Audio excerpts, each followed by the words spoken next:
Hola, bienvenidos a este nuevo episodio de Poder que se lo presentamos desde la Plaza General Rafael Urdaneta en Caracas, en Venezuela. Un hombre que luchó por la libertad de esta tierra y aquí le doy la bienvenida a mi compañera Al-Mayadeen. Hola, Malá. Gracias, Abraham, y como siempre, gracias al canal de Telesur por su hospedaje. Bienvenidos a este nuevo episodio de Poder. Y para comenzar a hablar de este programa, hacemos una pregunta. ¿No es lo suficientemente grande este planeta como para que todos estemos dentro sin que un país quiera arrebatarle algo a otro? Muy buena pregunta, Abraham. Hoy el mundo está viviendo acontecimientos veloces y peligrosos desarrollos políticos, donde suenan timbres de alarma y tambores de guerra, particularmente un corto tiempo después de la llegada de Trump al poder. Además del mundo árabe y Latinoamérica, las amenazas de Trump también incluyen a Corea del Norte. Existen nuevas alianzas y nuevos planes. ¿Realmente estamos al borde del abismo o ante una guerra no declarada? Dialogaremos sobre los enfrentamientos y los desafíos. Abraham. Exfuncionarios estadounidenses y algunos analistas creen que el Pentágono ya actúa como si Estados Unidos estuviera en una guerra contra China y contra Rusia, pero no es una guerra tradicional con armas, es una guerra en el ciberespacio. De ese y otros temas les vamos a contar aquí en Poder. Bienvenidos. Tarek El-Aissami nació en Venezuela en 1974 a un padre sirio y una madre libanesa. Estudió Derecho y Criminología. En 2005 fue votado a la Asamblea Nacional de Venezuela. Durante el mandato del difunto presidente Chávez, fue ministro para Relaciones Interiores y Justicia entre septiembre de 2008 y octubre de 2012. Entre los años 2012 y 2017 fue gobernador de Aragua, estado del centro norte de Venezuela. El 4 de enero de 2017, el presidente venezolano Nicolás Maduro lo nombró como su vicepresidente. Dijo: "He designado como vicepresidente ejecutivo de la República al compañero Tarek El-Aissami para que asuma esta etapa 2017-2018 con su juventud, su experiencia, su compromiso y su valentía".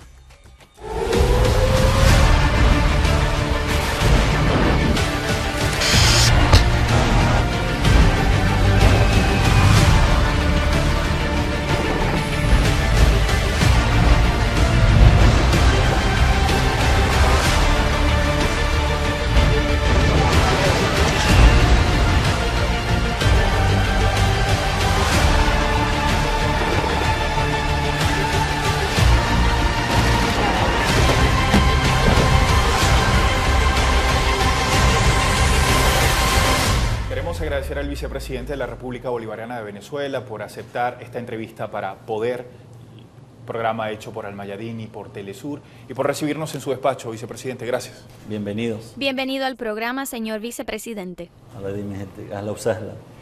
Queremos comenzar preguntándole acerca de cómo está preparada América Latina y Venezuela, sobre todo por la responsabilidad que tiene el chavismo frente a la declaratoria de América Latina como una zona de paz, de evitar que una posible tercera guerra mundial, si está o no en desarrollo, porque aún no se declara formalmente, afecte a nuestros pueblos, a nuestros países. Fíjate, Abraham, para comprender el futuro y los avances de la revolución bolivariana y los desafíos de cara a la consolidación de un proyecto de justicia social, que es el objetivo central y el propósito de nuestro proyecto bolivariano, tenemos que comprender de dónde venimos, cuál es nuestra historia. Las fuerzas chavistas o el proyecto chavista es una fuerza que tiene 200 años de forja. Nosotros rescatamos las raíces originarias del pensamiento del padre de la patria, de Simón Bolívar. Y de ahí venimos 200 años de lucha antiimperialista.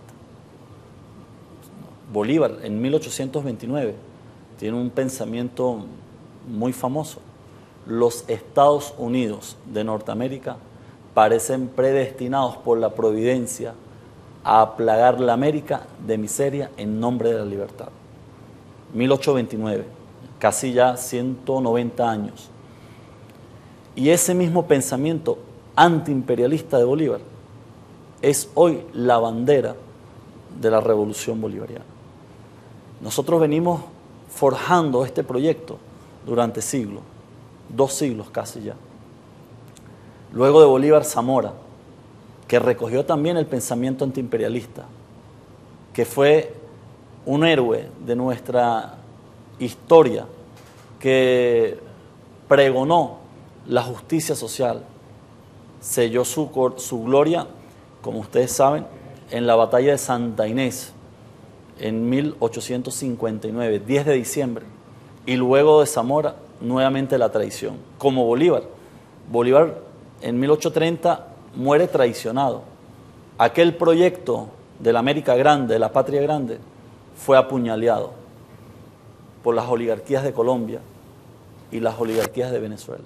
Luego Zamora triunfa en Santa Inés y se viene hacia Caracas para consagrar el proyecto Bolívar, de nuevo la traición. Y así fue la historia del siglo XIX. El siglo XX no fue diferente. Llega al poder a comienzos del siglo XX Cipriano Castro. En 1908, la traición, golpe de Estado. Juan Vicente Gómez, dictadura. Y luego Marcos Pérez Jiménez, hasta el 58, mitad del siglo ya XX. Surge una esperanza, un gran periodista, Fabricio Ojeda, que se va a las montañas, renuncia a su curul en el 62, 1962, y luego en el 66 es asesinado. Y ahí se nos impone el modelo imperialista, cuarto republicano del Pacto de Punto Fijo. Es un acuerdo, un poco para que los países que nos ven, un acuerdo de élites que secuestraron el poder y plagaron, como decía Bolívar, a la Venezuela en nombre de la democracia, de la supuesta democracia, de miseria, de hambre, de exclusión. Y de ahí llega la revolución bolivariana, llega el comandante Chávez. Proyecto parido, lamentablemente, con el dolor profundo de la más sangrienta, o del paquete más sangriento que se le impuso a este pueblo, el paquete neoliberal. En el Caracazo del 89, aún todavía no conocemos los saldos de las víctimas. Y luego el 1992, 4 de febrero. Y de ahí este largo ciclo de resistencia antiimperialista. Y nuestro modelo, o nuestro proyecto, ha despertado la conciencia de otros pueblos y de otra América. Decía Neruda en su canto inmortal, ¿no? Bolívar despierta cada 100 años cuando despiertan los pueblos. Y ha despertado un gigante, el pueblo de América Latina. Hoy quizás algunos pueblos están siendo sometidos por distintos mecanismos de llegada al poder de los partidos, o mejor dicho, de las élites que pretenden restaurar el modelo neoliberal. Ahora, evidentemente, con más fuerza, porque cuentan con la anuencia del gobierno imperialista. Y habrá que comprender también la realidad geopolítica del momento. Estamos ahora enfrentando un sistema de extremistas, de fundamentalistas. Llegó al poder no un gobierno político, no un gobierno democrático, un gobierno de fanáticos que pretenden imponer una hegemonía al mundo a partir del dominio de los pueblos por la vía de las armas. Tú decías que no se ha declarado formalmente o convencionalmente la Tercera Guerra Mundial, pero sin lugar a duda estamos en presencia de una situación no convencional, de guerras no convencionales. Han roto todas estas élites en todo el continente, han roto todas las reglas del juego democrático. Abraham. En Brasil, golpe de Estado. En Centroamérica, golpes de Estado. Honduras. En Argentina llegó al poder por vía del voto, una estafa electoral, y ahora se levanta de nuevo el pueblo argentino. Es decir, nuestro continente está siendo ahora sacudido por una nueva embestida imperialista. Y Venezuela, junto a Cuba, junto a Nicaragua, junto a Bolivia, junto a Ecuador, el ALBA, han resistido y hemos logrado sortear las amenazas que el gobierno de Estados Unidos representa para la región. No en vano, el 9 de marzo de 2015, el mismo expresidente Barack Obama declaró a Venezuela como una amenaza inusual y extraordinaria para la seguridad de los Estados Unidos. Para darle paso, y así lo consideramos, a toda esta ola de ataques, de agresión, de violencia y de terrorismo que han pretendido sembrar en la Venezuela del siglo XXI. Y particularmente ahora, en este periodo constitucional del hermano presidente Nicolás Maduro. Es la luz verde, el botón de esa guerra que ha decretado el imperio contra un pueblo que ha sido y será libre para siempre. Nosotros tenemos, por eso que para hablar del desafío que tiene el chavismo, tenemos que comprender la historia republicana, la historia patriótica, de dónde venimos, cuáles son nuestras banderas y nuestra causa. Y nosotros estamos convencidos que esta vía, la vía democrática, la vía pacífica, es la que va a imponerse felizmente y llevar al país a un destino donde impere la justicia social.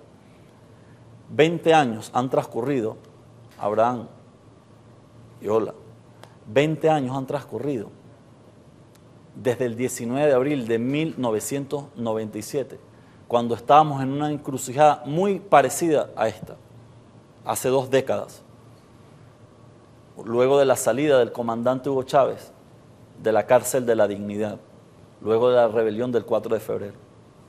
Y el desafío era o llegar al poder por la vía de las armas nuevamente, porque estaban las condiciones materiales y objetivas de un pueblo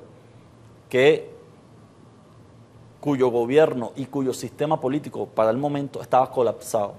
La élite política de aquel momento, que es la misma oposición de hoy día, estaba desprestigiada, plagada de corrupción, de exclusión, etc.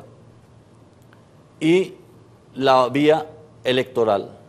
La revolución y el comandante Chávez decidió la vía electoral. ¿Para qué? Para garantizar los destinos de la patria por la vía pacífica. Y 20 años después es el mismo desafío. Nos han impuesto desde el imperio una agenda de guerra. Una agenda de guerra. La historia de este continente ha recogido testimonios lamentables de lo que han hecho a los gobiernos progresistas. Yo cargo un libro aquí de cabecera, siempre lo muestro. Este libro, ¿no? Dialéctica de una derrota, de Carlos Altamirano, fue jefe del gabinete de Salvador Allende, gran mártir de la patria grande. Basta cambiar en todo el texto la palabra Chile por Venezuela y petróleo por el cobre, y tú verás que es el mismo guión con documentos desclasificados de Estados Unidos, de la guerra económica, de la persecución, del fascismo, del terrorismo, etc. Y es lo que nos han aplicado durante 18 años de revolución, con más acento ahora en los 4 años de gobierno del presidente Nicolás Maduro. Y siempre termino diciendo, cada vez que muestro esto, a nosotros nos ha tocado resistir y derrotar todos estos planes, ¿no?, de desestabilización para favorecer el triunfo de la paz. Y ahora, de nuevo la disyuntiva, evitar la guerra entre nosotros, que es la agenda imperial, que es la agenda de las élites que pretenden hacerse de nuevo del poder político venezolano, o ir a las profundidades, a las catacumbas, término cristiano, a las catacumbas del pueblo, para que sea el pueblo quien es depositario del poder sagrado de esta patria, quien decida los destinos. Por eso llamado a la constituyente, que ha hecho el presidente Maduro para evitar la guerra, para frenar y aislar la violencia terrorista y la violencia criminal. Y nosotros tenemos bien claro nuestro rol histórico en esta época. A Venezuela le toca resistir junto a Cuba y junto a los pueblos hermanos, pero estamos seguros que se está levantando de nuevo una ola de movimientos sociales, de pueblos, ¿no?, que quieren ser reivindicados porque vieron la cara del fascismo, le han visto la cara y el aliento nauseabundo de esta derecha que pretende arrebatar las conquistas sociales y de nuevo empujar a los pueblos al abismo del cual han sido rescatados por los gobiernos revolucionarios. Es el gran desafío. Por eso es que hoy se le ha hecho muy cuesta arriba a la derecha latinoamericana, apoyada por el imperio norteamericano, llegar al poder político, porque hay un pueblo consciente, hay un pueblo batallando. No ha sido fácil, nos ha costado mucho dolor. Veíamos y vemos en las calles de Venezuela cómo dirigentes de la derecha alientan abiertamente, impunemente, bajo el silencio cómplice del Ministerio Público venezolano, el llamado a la violencia en las calles. Y nosotros estamos aquí resistiendo con la Constitución y con un pueblo que seguramente con su sabiduría sabrá conducir el destino y el desencadenante histórico de esta etapa. Estimados, una breve pausa y luego regresaremos a este episodio de nuestro programa Poder. No se vayan. Los puntos calientes más destacados del mundo. El mundo árabe. Irak. Durante 14 años, Irak ha combatido el terrorismo que ha saqueado sus riquezas y dividido su pueblo desde que Estados Unidos entró al mundo árabe con la excusa de armas de destrucción masiva. En Siria hay una guerra de poderes. Se ha convertido en la arena para conflictos regionales e internacionales. La escalada de la atención mundial a lo que sucede en Siria y la internacionalización de la crisis generan más complejidades. Yemen. Desde marzo de 2015, Arabia Saudí lanzó la tormenta decisiva, operaciones militares que lidera junto con una coalición de 10 países. El pueblo yemení enfrenta hambre, malnutrición, inmigración y cólera, además de los genocidios que se cometen a diario contra sus civiles. Libia. Desde 2011, Libia ha sufrido crisis internas con consecuencias regionales con el fin de fomentar la división y generar una guerra civil que desgarra los componentes del país y la sociedad. Palestina. El eje del conflicto. Continúan las agresiones israelíes contra el pueblo palestino y la construcción de asentamientos.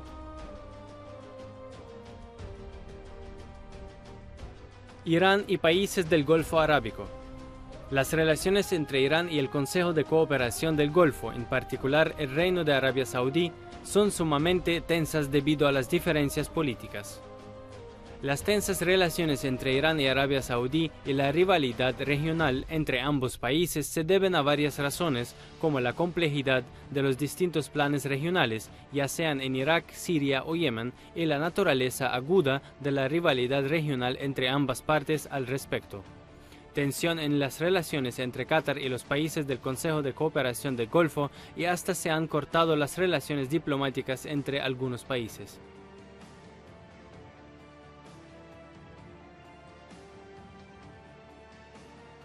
China y Estados Unidos. Se habla de un posible estallido de guerra entre las dos potencias, especialmente después de que el surgimiento de China y su arsenal militar de China cambiará el equilibrio de poder y afectará los puntos de fricción en el noreste asiático. Mar del sur de China. Posible conflicto entre Japón y China en las islas de Senkaku o Diaoyu, cubiertas por el Tratado de Defensa de Estados Unidos y Japón. Estados Unidos debe defender a Japón, lo que obligaría a China a atacar las instalaciones militares estadounidenses en la región. cosa que generaría una reacción estadounidense que incluiría áreas más grandes y llevaría toda la región del Pacífico al caos. China y Rusia. El rol ruso y chino en el equilibrio del conflicto global y la compatibilidad entre los dos países para crear un nuevo equilibrio militar mundial que iguala a Estados Unidos militarmente. China y Rusia buscan reducir el dominio estadounidense a través de un papel más importante del Consejo de Seguridad de la ONU, en el que Moscú y Pekín poseen derecho de veto para hacer frente a cuestiones urgentes de seguridad. Rusia ha utilizado el derecho de veto en 7 ocasiones desde 2011 en el Consejo de Seguridad de la ONU contra las resoluciones sobre Siria, mientras China apoya la posición de Rusia 6 veces. El rol de los países BRICS, que incluye a Rusia, Brasil, India, China, Sudáfrica, en el establecimiento de una entidad económica en contra de las entidades económicas que representan el Fondo Monetario Internacional y el Banco Mundial, que incluye un sistema crediticio bancario a nivel mundial que elimine la política unipolar que Estados Unidos utiliza para controlar las capacidades del mundo y explotarlo económicamente hacia un mundo multipolar. Latinoamérica. Golpes de Estado suaves en Latinoamérica. Estrategia de desestabilización, guerra económica. Buscar derrotar a los gobiernos de izquierda y reemplazarlos por gobiernos de derecha apoyados por Estados Unidos. La mayoría de los gobiernos latinoamericanos habían tomado posiciones antiimperialistas y se habían acercado a Rusia, China e Irán y se habían alejado de Estados Unidos e Israel. Y hasta el Congreso de Estados Unidos declaró que uno de los mayores desafíos era la pérdida de posición de Washington en Latinoamérica, mientras que funcionarios israelíes han dicho que Latinoamérica es un reto que debe abordarse.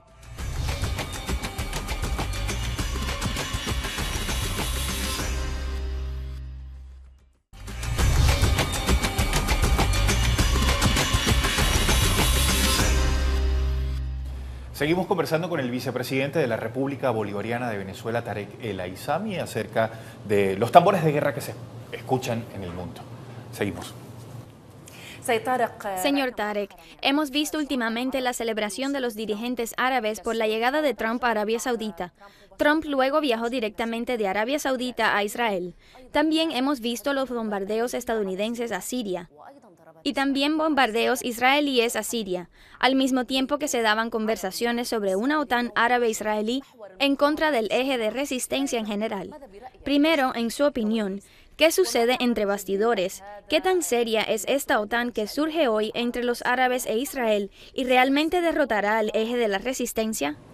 La relación de Estados Unidos e Israel es una relación también histórica.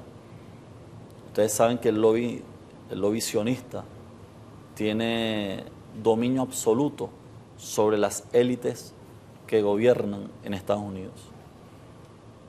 Y eso explica la cercanía y el tutelaje recíproco que hay entre Estados Unidos e Israel y el rol que juega Israel en el Oriente Medio para generar un escenario permanente de agresión a los pueblos árabes. Nosotros hemos dicho que el pueblo de Israel, más allá de su gobierno, es un pueblo que rechaza la violencia y la guerra. Y se le ha negado al pueblo buscar las fórmulas para la construcción de la paz. Pero las élites sionistas de Israel, que son las mismas que están complotadas o dirigen las grandes agencias y las grandes industrias armamentistas, de Estados Unidos, impiden, ¿no?, e imposibilitan cualquier tipo de acuerdo de paz. Y ese juego, lamentablemente, o en ese juego lamentablemente caen algunos gobiernos del Oriente Medio y han sabido el imperialismo norteamericano sembrar y desintegrar con ello, sembrar el distanciamiento del gran mundo árabe, que en algún momento representó la esperanza de un polo de poder un polo alternativo de poder, junto a Rusia, en su momento la Unión Soviética, ¿no? Y de ahí viene la historia gloriosa de Nasser, entre otros líderes, Arafat y otros grandes líderes del mundo árabe. Y ha sido imposible, porque el rol de Israel es precisamente generar intrigas entre los gobiernos. No me atrevo a opinar respecto a tu pregunta precisa del relacionamiento político de Estados Unidos con algún gobierno en específico del Oriente Medio. Son pueblos soberanos y con políticas soberanas para relacionarse entre sí, pero sí debo opinar respecto a las agresiones que sufren algunos países, como Siria, como Libia, como otros pueblos, Irak. ¿Qué pasó con Irak? ¿Qué ha ocurrido con Irak? Luego de la intervención criminal que ha sufrido este pueblo durante estas 2 últimas décadas. Más de 1 millón de personas han perdido la vida en nombre de la supuesta libertad. Igual pasó con Libia. El mismo ejemplo, a partir de falsos positivos, de posverdades. Uno, las armas nucleares, armas de destrucción masiva en Irak. Otros, supuestamente violación de derechos humanos y armas de destrucción también masiva. Y ambos pueblos con el mismo destino, ¿no? Ingobernabilidad,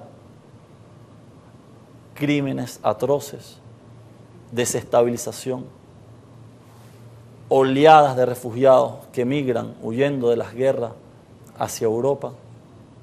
Y el rol de Israel es precisamente, o lo del gobierno israelí, para no condenar a los pueblos del gobierno, es generar ese ambiente para debilitar la unión de los pueblos árabes y así ir reconquistando territorio y cada vez más oprimiendo a nuestra amada Palestina, a nuestra amada patria palestina, porque es nuestra patria también.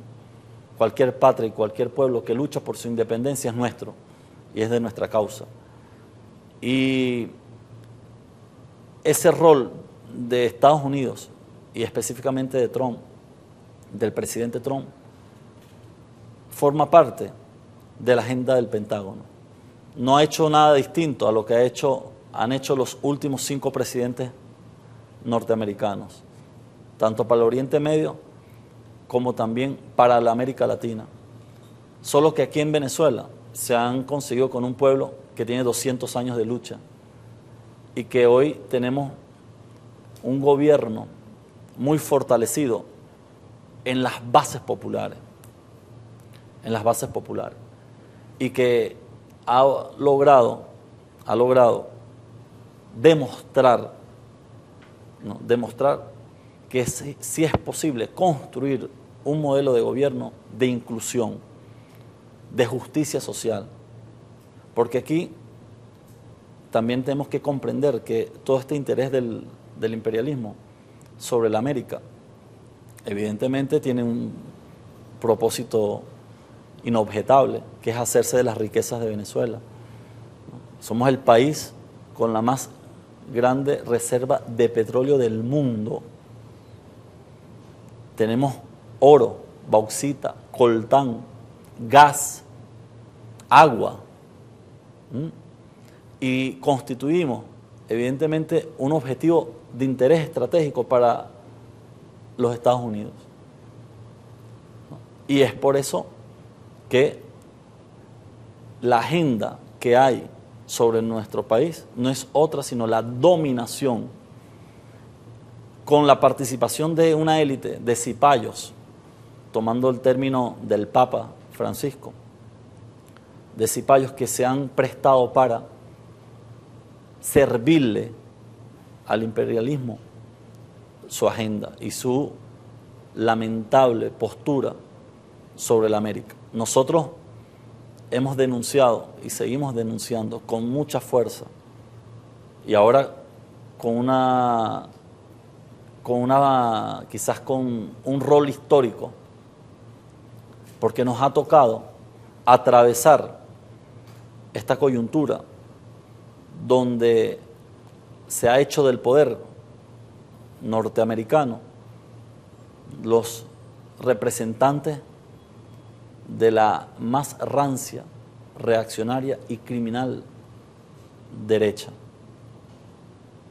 Y además, no solamente eso, los extremistas del gobierno norteamericano y los fanáticos que hoy ocupan las grandes agencias guerreristas norteamericanas, sino que también un presidente débil, desprestigiado, con menos de un año de ejercicio del gobierno y con un rechazo como nunca ningún otro presidente ha tenido en la historia. Un Congreso que tiene contra la pared al presidente de los Estados Unidos. Una relación, digamos, de poderes, choques de poderes internos, de élites de poder, poder económico, el poder militar, el poder político, que también puja, con menos fuerza, pero también está ahí, juega en el tablero. Y frente a ese escenario, los pueblos de la América y del mundo. Un poco retomando tu pregunta, y del mundo, y del Medio Oriente. Quizás también podemos tomar el ejemplo de Siria, y cambiamos Siria, Chile por Siria, ¿no? Y los recursos de Siria, la agricultura fundamentalmente por el cobre, y es la misma receta, ¿no?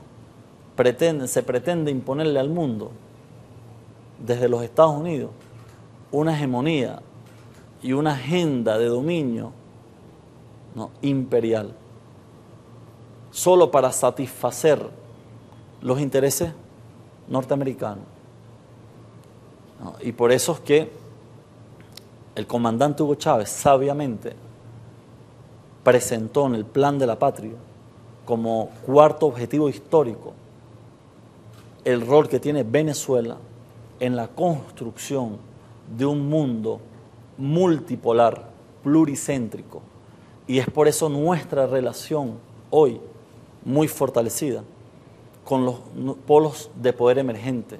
China, por ejemplo, la República Popular de China, Rusia, entre otros pueblos.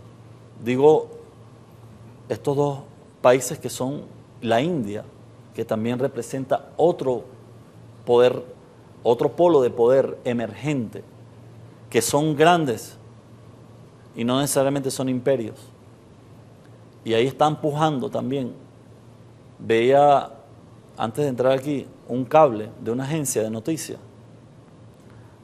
y leía la declaración del presidente Vladimir Putin, donde afirmaba que la relación entre Estados Unidos y Rusia es la peor desde la Guerra Fría. Y la tensión que ha provocado el gobierno norteamericano en la península coreana, se trata, repito, de una agenda guerrerista que se le pretende imponer al mundo. Quizás no hace falta declarar formalmente la guerra, pero lanzar bombas contra un pueblo cuando le viene en gana al Pentágono, lanzar operaciones militares sobre Siria, sobre Irak, sobre Afganistán, lanzaron la madre de las bombas, y fue aquello una tremenda noticia. No nuclear, una bomba no nuclear. Y siguen siendo los pueblos pobres los laboratorios de ensayo criminal de estas industrias guerreristas. Esa es la lógica del capitalismo, la lógica neoliberal de quienes hoy ocupan el gobierno de los Estados Unidos. Y así persiguen a los pueblos. Lo veíamos hace poco. Yo fui designado vicepresidente de la República, y permítanme ponerme este ejemplo, el 4 de enero de este año. Y a la semana, Estados Unidos, el 13 de febrero del 2017, 13 de febrero del 2017, sorpresivamente me acusa a mí de tener vínculos con el terrorismo islámico, además, con profunda ignorancia del tema, sin conocer los orígenes de mis padres, solamente por un tema de odio racial, se esconde detrás de estas infames acusaciones, es el odio racial, la xenofobia contra el mundo árabe. Y de tener vínculos con el narcotráfico, siendo yo ministro del Interior del comandante Hugo Chávez durante 4 años, y que tuvimos las políticas antidroga más destacadas del continente. Inclusive, es hasta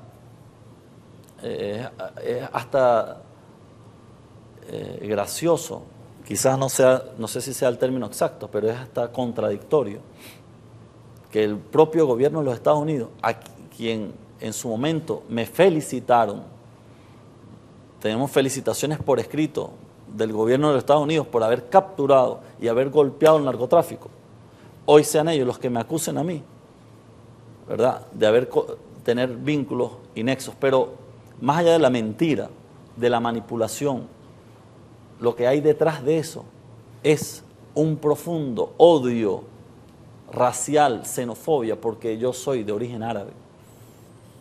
Y la causa árabe la llevamos, o la llevo en lo personal, porque eso es lo que me enseñó mis padres. Mi papá es sirio y tuvo que huir de las guerras. Mi mamá es libanesa y tuvo que huir de las guerras.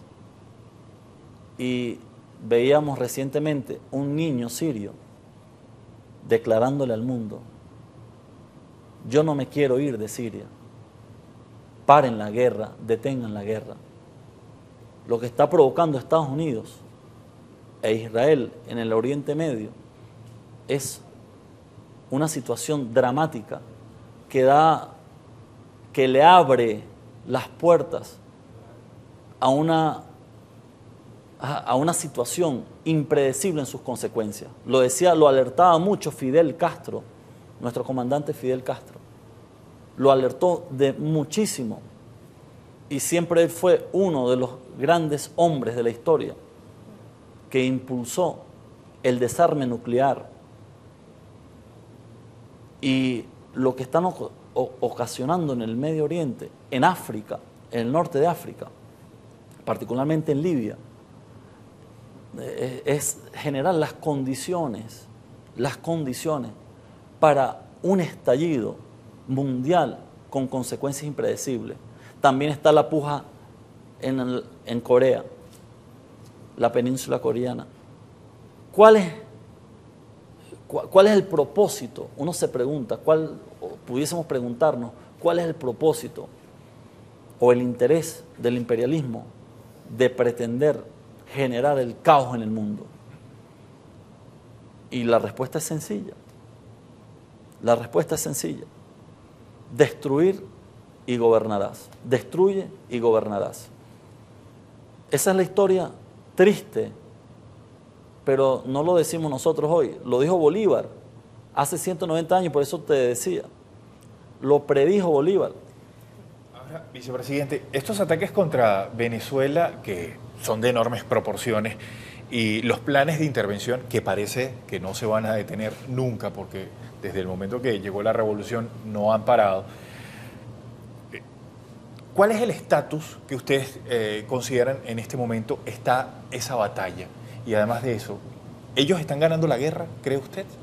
¿O el pueblo resistiendo ha logrado evitar que ellos tengan algún tipo de ganancia? Los hemos derrotado y los vamos a seguir derrotando. Ha ganado es la paz, ha ganado es la Constitución, ha ganado es la conciencia de un pueblo resuelto a ser libre. Nosotros, te lo puedo garantizar, Abraham, este pueblo más nunca será colonia norteamericana, más nunca. Nosotros nos hemos liberado para siempre de las amarras imperiales. Por eso es que hemos triunfado y vamos a seguir triunfando. Y te digo, nos ha tocado esta etapa de resistencia. porque lamentablemente,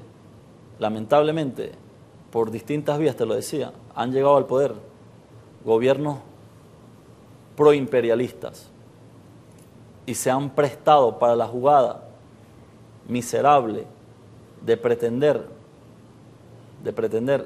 imponerle a Venezuela una agenda intervencionista. Fíjate el rol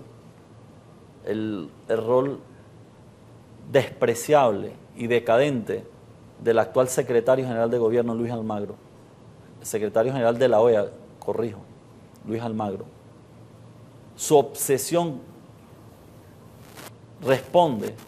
es simplemente al salario que él percibe, porque es un agente del imperialismo, es un tarifado del imperialismo norteamericano.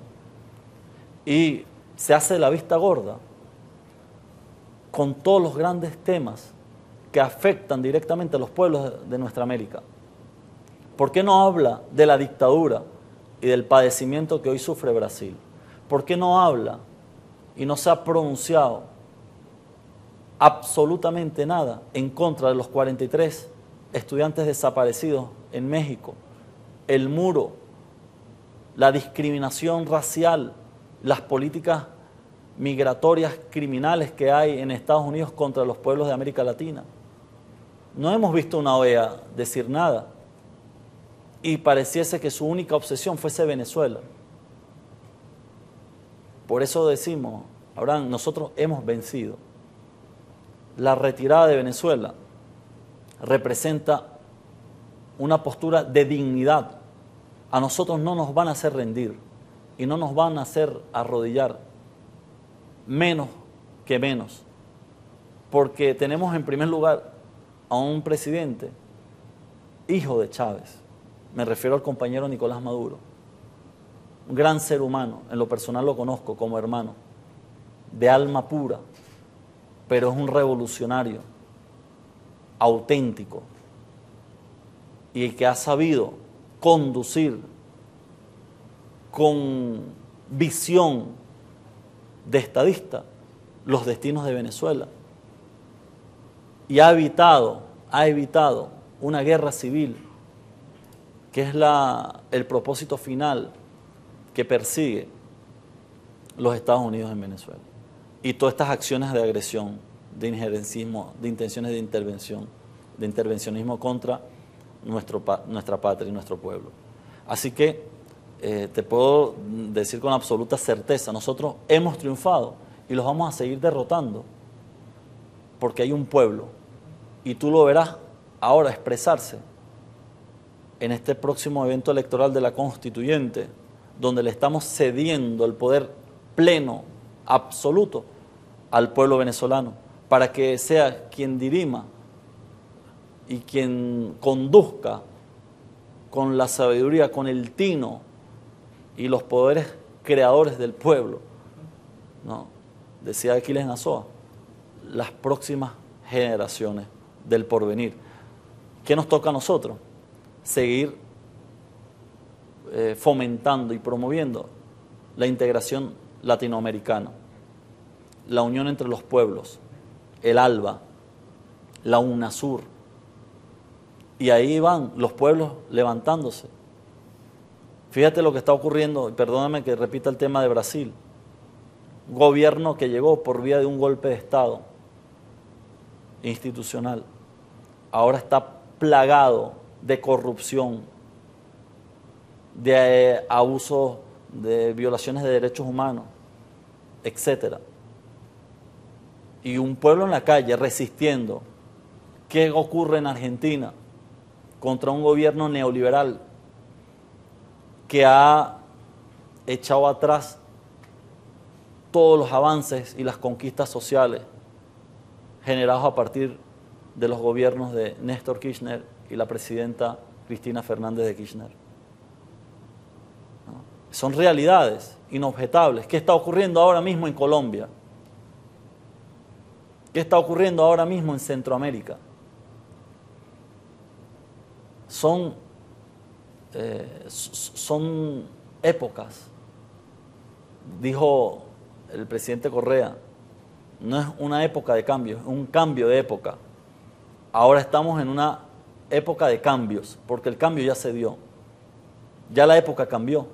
Ya no somos la América Latina del patio trasero de los Estados Unidos. Somos la América Latina libre, independiente, soberana.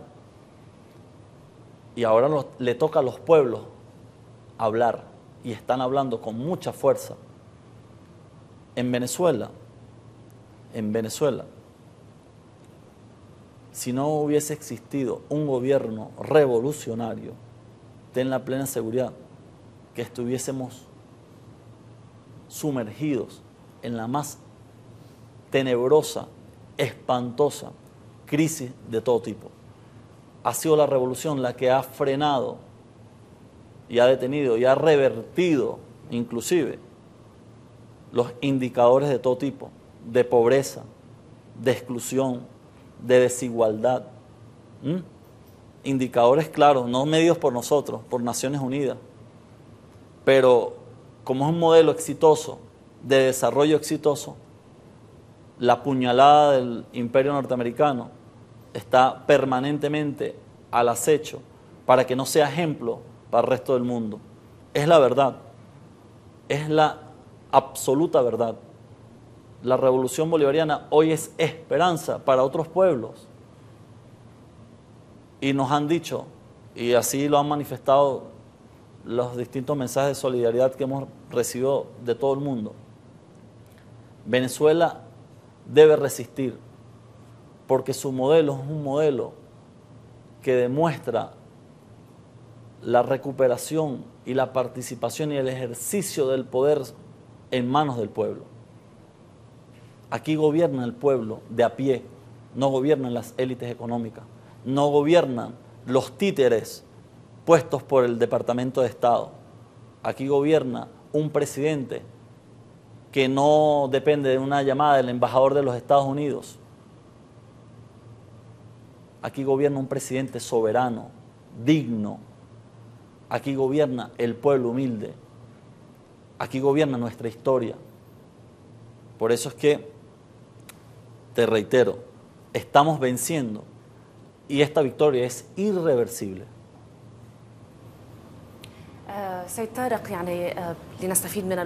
Señor Tarek, dividiré mi pregunta en dos para aprovechar mejor el tiempo.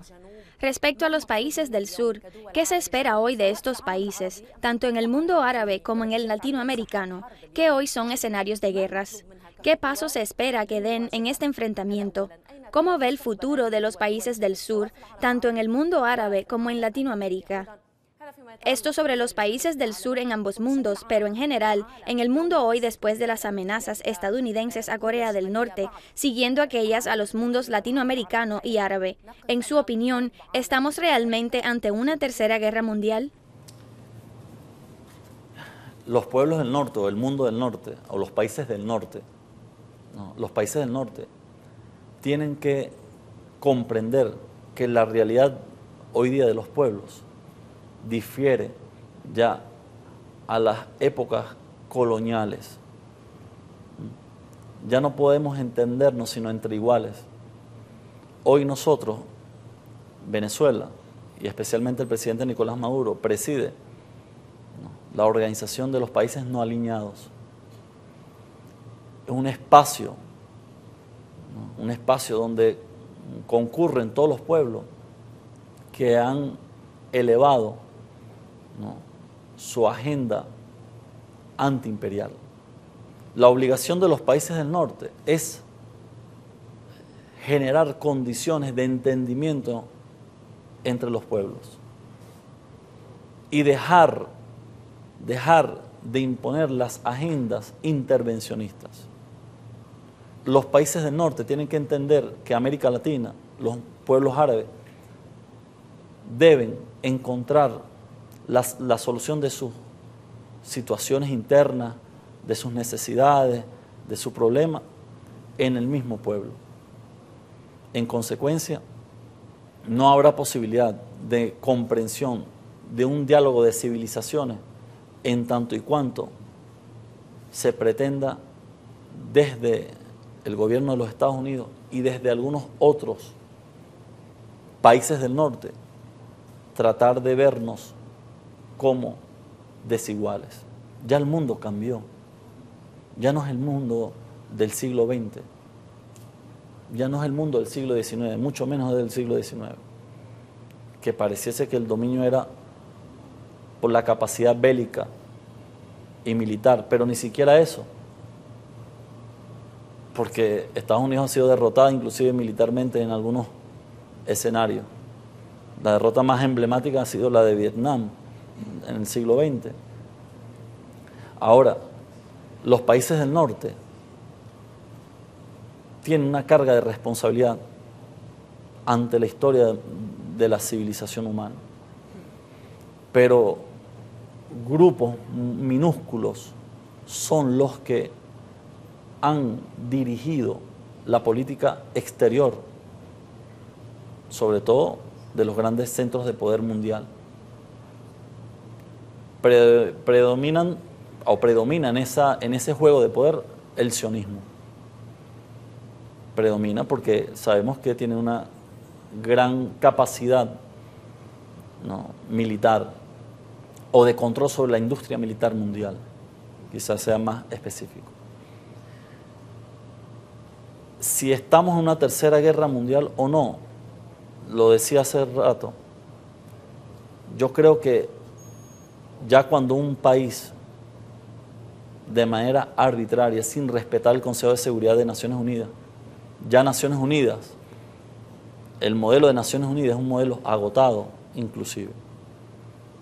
Un Consejo de Seguridad donde se emiten resoluciones. ¿Cuántas resoluciones tiene Israel con relación a la causa palestina? Más de 600. No se ha cumplido ni una sola. Pero Estados Unidos, sin ningún tipo de restricción o de respeto al derecho internacional, lanza una bomba sobre Afganistán o sobre cualquier país. Es la lógica de los halcones, es la lógica del Pentágono, es la lógica de imponerse por vía de la fuerza. ¿Y la respuesta cuál va a ser? La de combatir, de resistir. Ningún pueblo se va a rendir, ni el pueblo árabe, ni el pueblo latinoamericano, ni el pueblo africano van a rendirse. Ahora, no veo, y no es porque sea pesimista en mi análisis, pero no vemos en el horizonte próximo que Estados Unidos, ¿no?, redireccione y rectifique su política exterior con relación a esta situación mundial. Todo lo contrario, pareciese que apunta más al extremismo, ¿no?, y a tensar cada vez más la relación de los países, ¿no?, como lo declaró hoy el presidente Vladimir Putin. Pero bueno, ¿cuál es nuestra esperanza y cuál es nuestro rol? Seguir en la línea estratégica, en la agenda diplomática de paz, la agenda bolivariana de paz. Unión latinoamericana, por encima de las élites, refiero a la unión de los pueblos, el relacionamiento con los otros pueblos. La causa de los otros pueblos es nuestra causa. Y además, lo más importante, ¿no?, seguir fortaleciendo el relacionamiento mundial, internacional, con los polos emergentes de poder mundial. Estados Unidos no oculta, en el caso de Venezuela, su intención de buscar un cambio de gobierno. De hecho, aprobó dinero dentro de su presupuesto para estimular dentro de la oposición ese cambio de gobierno. Y usted ha dicho que la política internacional, por lo menos en este caso el Consejo de Seguridad, ni el establishment en materia jurídica, no sirve para resolver este tipo de situaciones. ¿Cuál es entonces el escenario donde Venezuela se va a defender frente a un ataque de ese tipo? Nosotros evitaremos en lo posible que ese desenlace fatídico para los destinos del pueblo se dé. Y parte de ello, o parte de los esfuerzos para evitar ese escenario, ha sido la convocatoria a la Asamblea Nacional Constituyente. un proceso electoral que busca, ¿no?, aislar la violencia criminal, que además le da de alguna manera o genera de alguna manera las condiciones para que se den esos escenarios intervencionistas, ¿no? Estados Unidos está detrás de todo este escenario golpista, no solamente en los 18 años, ¿no?, desde hace tiempo. O sea, ningún gobierno que no haya estado alineado a los intereses norteamericanos ha terminado felizmente su periodo constitucional aquí en Venezuela. Ninguno. Los derrocan, los asesinan. Ningún gobierno, salvo la Revolución Bolivariana. Salvo la Revolución Bolivariana. Nosotros hemos hecho, el presidente Nicolás Maduro, Abraham, tú revisas la historia, ha sido de los pocos líderes en el mundo que ha llamado a un diálogo político interno e internacional. Diálogo. ¿Para qué? Para superar nuestras diferencias y buscar caminos. En el concierto internacional diríamos caminos diplomáticos, que por fortuna lo hemos logrado. Y en el orden interno, caminos políticos, democráticos, constitucionales. Ahora, te insisto mucho, lo que Estados Unidos le ha impuesto a Venezuela no es distinto a un plan que lleva 190 años. Pareciese que fuese lo mismo. Lo que cambian son los actores y el tiempo. Pero es la misma política,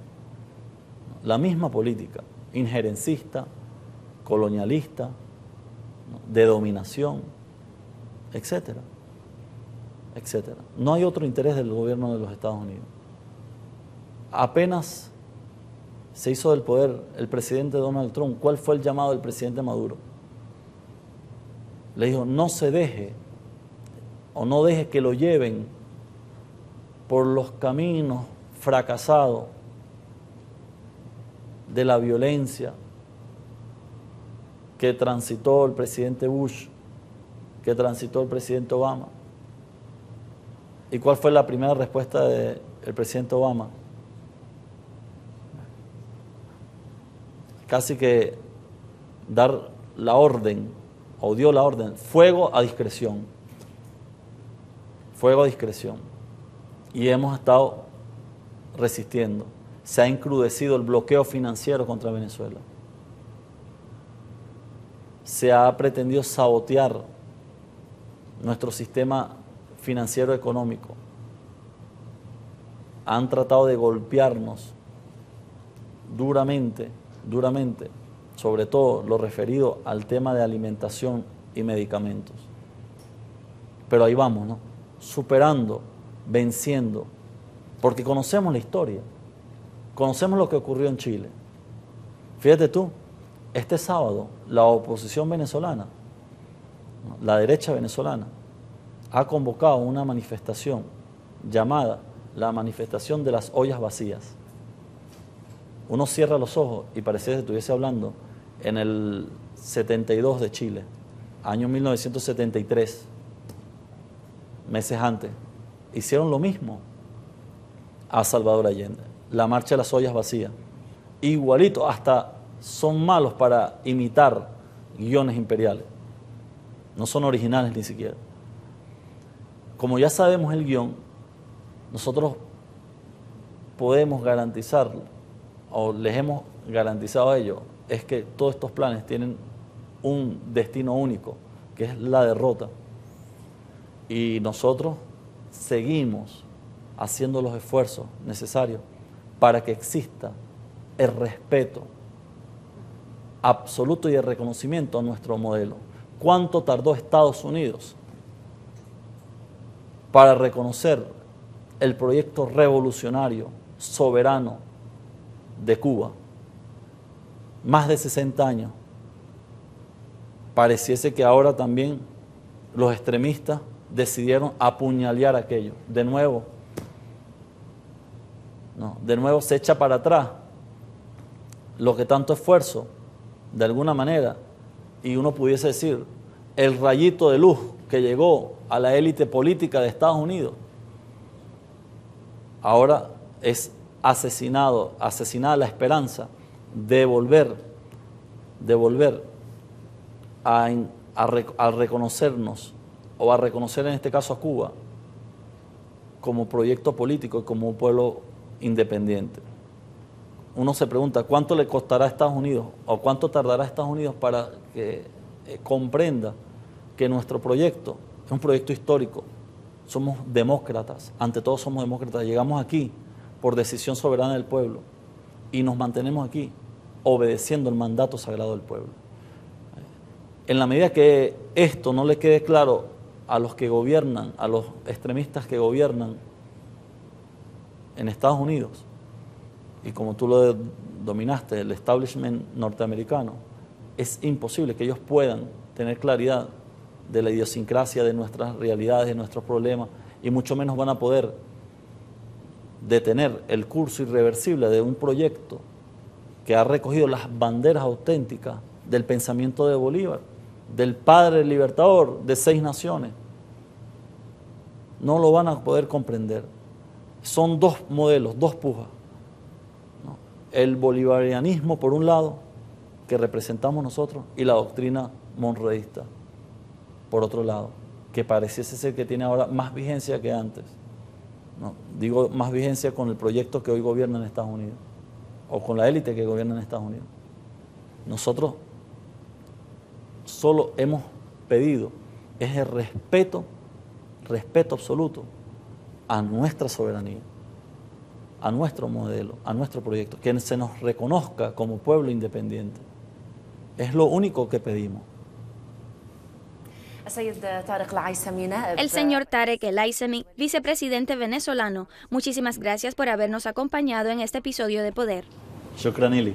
Muchísimas gracias, vicepresidente. Gracias a ustedes. Un placer haber conversado con usted durante estos minutos. A ustedes también muchísimas gracias por habernos acompañado. Hasta la próxima.